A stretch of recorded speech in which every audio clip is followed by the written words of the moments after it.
Agradezco enormemente a Aurelio Nuño, que nos acompaña como cada martes aquí esta tarde en Fórmula Noticias. Bienvenido, Aurelio, qué gusto saludarte, ¿cómo estás? Muy bien, encantado de estar aquí contigo, Juan, como todos los martes por la tarde, contigo y tu auditorio. Oye, sí se necesita tener como más información, ¿no? Saber si fue arresto, si fue entrega, de dónde salió el avión, cómo llegaron a los Estados Unidos. Muchas versiones, pues más que encontradas, hasta contradictorias, ¿no, Aurelio?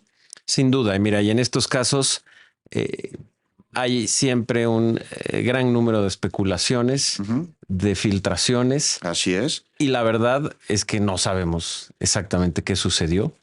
Evidentemente es necesario que se sepa, que se aclare, porque creo que el gran problema que está de fondo, y es un problema muy serio y estructural del Estado mexicano, en dos vías. La primera y más importante, la capacidad que tenemos nosotros mismos de hacer justicia y no que la haga Estados Unidos en lugar nuestro. Es decir, un outsourcing de justicia, que es Así terrible. es. Te habla de la debilidad estructural que tienen las instituciones, y este es un problema no actual, es un problema desde hace mucho tiempo. Y el segundo, pues la cooperación con Estados Unidos. Así es. Entonces, creo que ese es el problema que nos debería de preocupar, ese eje de cuál es nuestra verdadera capacidad de hacer justicia por nosotros mismos y no que la haga nuestro vecino. Y dos, qué tipo de cooperación tenemos. Lo demás, claro, Juan, es piedras en el especulación. camino. Todo es especulación. Se tiene que aclarar, saber si en efecto, como también dice alguna de las versiones, entraron agentes de alguna agencia estadounidense a territorio nacional para llevar a cabo pues lo que haya derivado en el arresto del Mayo Zambada y del hijo del Chapo Guzmán. Y bueno, pues estaremos pendientes, Aurelio Nuño, pero también otros temas nos convocan aquí el día de hoy, entre ellos pues la iniciativa de reforma que presentó el presidente López Obrador el 5 de febrero para el Poder Judicial. Se siguen llevando a cabo pues los diálogos nacionales alrededor de esta reforma. Así es, Juan. Y creo que aquí hay varios aspectos centrales de análisis. El primero, en donde me parece que el diagnóstico del presidente de la República es correcto. Así es. En términos de que tenemos un poder judicial muy deficiente, como muchas de las otras instituciones que tiene el país. Es otra vez que hablábamos hace unos minutos con el tema del Mayo, ¿no? Correcto, un problema estructural de debilidad centenaria de muchas de las instituciones del país. Hoy, por ejemplo, se dio a conocer un informe que hizo la propia Suprema Corte de Justicia de la Nación, en donde muestra parte de esta debilidad, la poca confianza que se tiene en el Poder Judicial. Por ejemplo, de acuerdo al Latinobarómetro, únicamente el 25% de los mexicanos confiamos en el Poder Judicial. Uno de los, está en el promedio, pero muy bajo para estándares propios de América Latina. El propio diagnóstico de la gente dentro del Poder Judicial es que falta profesionalismo, que hay un gran influyentismo, y que eso está corroyendo y colapsando en gran medida, o poniendo, digamos, si no colapsando, generando una gran deficiencia en el Poder Judicial y una gran injusticia en donde además, como sucede desafortunadamente en muchos otros aspectos de la vida institucional del país, quienes tienen más poder económico, pero también poder político, tienen mayor capacidad de acceso a la justicia. Eso es correcto. O sea, la justicia sería para los ricos bajo este esquema. Que no solo para los ricos, también para los poderosos. También para los poderosos. Va más allá. Digamos, el capital y el dinero da poder, pero no es la única fuente de poder. Y creo que ahí hay una desviación muy grande en el Poder Judicial del país. Entonces, claramente el Poder Judicial requiere de una reforma muy profunda. Sin embargo, la reforma que ha propuesto el presidente de la República es una reforma que, en lugar de empezar a solucionar este problema, en mi opinión, lo vuelve más grave. ¿Por qué? ¿Por qué? Porque es una reforma que básicamente lo que está buscando es el control total o casi total del Poder Judicial por parte del Poder Ejecutivo. A ver, te voy a hacer una observación aquí. Sí. Por ejemplo, en la elección de ministros de la Suprema Corte de Justicia de la Nación, que no sería exclusiva de ellos, pero en este caso, el que te planteo, vamos con ellos, ¿Qué sucedió con la ministra Lenia Batres, que es la más reciente incorporada a la Suprema Corte de Justicia de la Nación? En el Senado no se pusieron de acuerdo los legisladores, entonces el presidente de la República, de acuerdo a sus atribuciones, designó de una terna en la que había dos personas más, eran 3 en total, a Lenia Batres. Al momento en el que el pueblo decide a través de una elección, sobre esto habló Guadalupe Tadei hoy en la Cámara de Diputados, decide quiénes son los ministros de la Suprema Corte de Justicia que entrarían cumpliendo, por supuesto, los perfiles con los mínimos requerimientos necesarios para ocupar el cargo, pues al presidente se le arrebata esa facultad que hoy tiene y que acaba de ejecutar en la última designación, ¿no crees, Aurelio? Sin lugar a dudas, y por eso creo que es urgente, es un elemento más de la urgencia de la reforma al Poder Judicial, que por cierto es una reforma en donde parte del problema y de lo que se requiere cambiar está en la Suprema Corte de Justicia, pero está en general en toda la estructura del Poder Judicial. Y no solo eso, si nos vamos al problema de la justicia, debe de incluir también la Procuración de Justicia, es decir, las procuradurías, el sistema penitenciario. Urgente. De nada es una reforma por bien hecha que esté, si no se reforma también a las fiscalías y al sistema penitenciario. De acuerdo en eso. Pero para continuar con el planteamiento, porque además al final quiero llegar a lo que me parece un error de la oposición y es el de oponerse conceptualmente a la posibilidad de que algunos miembros del Poder Judicial sean electos por voto popular. Yo creo que eso es un error porque creo que podría ayudar, pero no como está planteado actualmente en la iniciativa. Déjame decirte dónde creo yo que están los 3 problemas más graves de la iniciativa que está presentando el presidente y me parece que son una trampa para poder controlar al Poder Judicial.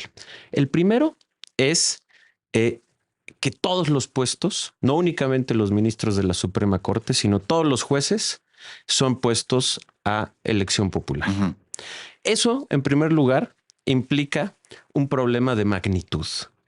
Quienes han hecho análisis sobre este tema, por ejemplo, Hernán Gómez, un periodista serio y un académico también serio, y muchos otros, han hecho una cuenta, Juan, muy clara. Y la cuenta es, para poder elegir todos los puestos que se están poniendo de elección popular, se necesitarían cerca de 1,500 boletas. Es decir, no serían todos de un trancazo porque se está discutiendo que sea de manera paulatina conforme los jueces vayan pues terminando su gestión. O sea, no es de que borrón y cuenta, ya no hay jueces y vamos a elegirlos todos. No, Juan, como está la iniciativa. No, por eso se está discutiendo. Pero como está hoy la iniciativa, hay una purga de todo el Poder Judicial. Saldrían discusiones en el pero estamos por eso, pero estamos diciendo cómo está la iniciativa, está la iniciativa. Sería detener al Poder Judicial de uno a otro. Pero no solamente es detenerlo. Eso no pasa ni en la selección nacional. Pues y ahí sí no estaría mal. De acuerdo, pero el problema es que así está como está hoy en la iniciativa. Y eso implicaría un acto que para ninguno, o sea, es absolutamente imposible que todo mundo pueda, que cualquier persona pueda hacer un análisis claro de los perfiles a los cuales va a elegir. Tú tendrías que pasar más de 2 horas en una casilla. Eso, ¿no? Bueno, pero hoy no está así. Y ahí creo que hay un problema. Y parte del problema y del control es, dijéramos, por aglomeración. Como son tantos los perfiles que se van a discutir, es imposible poder tomar una decisión en libertad de quiénes son los jueces, los magistrados o los ministros que cada persona considere que sean convenientes. Entonces ahí hay un problema que al final se acabará decidiendo por quienes tengan mayor apoyo del gobierno o apoyo partidista. Y eso, por ejemplo, sucedió en Venezuela. Candado, ¿no? Para que no pueda ningún partido involucrarse. Nos cae la pausa. Aurelio Nuño, regresando de ella, pues seguimos hablando de este y de los otros 2 puntitos en las IES que principalmente ves en esta iniciativa de reforma. Vamos a una pausa, no se vaya. Estamos conversando con Aurelio Nuño y volvemos. La tarde, gracias por continuar con nosotros y gracias a Aurelio Nuño, nos agarró el corte, pero bueno, estamos hablando sobre la iniciativa de reforma al Poder Judicial, sobre la elección de ministros, de jueces, de magistrados, en donde, pues de acuerdo a esta reforma, sería cada uno de los poderes de la Unión quien designaría a una terna y sobre esas ternas, pues el pueblo votaría. tú tienes otra opinión sobre cómo sería mejor elegir a los candidatos a ser ministros, jueces y magistrados, no por dedazo de un poder de la nación, sino a través de otra metodología. ¿Cuál es, Aurelio? Mira, Juan, como decíamos, el primer problema es la cantidad. Eso vuelve imposible que se ejerza realmente un voto libre e informado. Pero el segundo problema es quién elige a los candidatos. De acuerdo a cómo es el método de elección propuesto hoy, 2/3 partes serían seleccionados por Morena. ¿Por qué? Porque 1/3 lo selecciona el presidente o la presidenta y otro tercio el Congreso que hoy domina Morena. Y cuando dominen a la Suprema Corte, eventualmente, por este mismo método, será el 100%. Entonces, eso es democracia dirigida, es decir, voten, pero voten por los candidatos que yo seleccioné. El mejor ejemplo para visualizar esto, pero esta es la misma propuesta para todos los puestos del Poder Judicial, es decir, para jueces y magistrados. Pero en el caso de la Suprema Corte de Justicia, habría 30 candidatos, de los cuales 10 nombraría el presidente, otros 10 nombraría el Congreso, que sería Morena, y por lo tanto sería un nombramiento de la presidenta, y 10 la Suprema Corte de Justicia. Bueno, pues eso no da opción. O sea, una verdadera democracia es parte central, lo argumentaba Norberto Bobbio, es que las alternativas sean reales. Aquí no hay alternativas reales. Eso se llama democracia dirigida. Sí vota, pero vota por mis candidatos. Pues eso es un poco una farsa. Ya van 3 veces que hablamos en este espacio de democracia también delegativa, que es la voluntad del pueblo al haber puesto mayoría en el Congreso y a una presidenta de Morena, Aurelio. Sí, claro. Así es. Pero el problema se vuelve cuando tú utilizas, la democracia delegativa, que fue un término que desarrolló el profesor Guillermo O'Donnell, no es una virtud.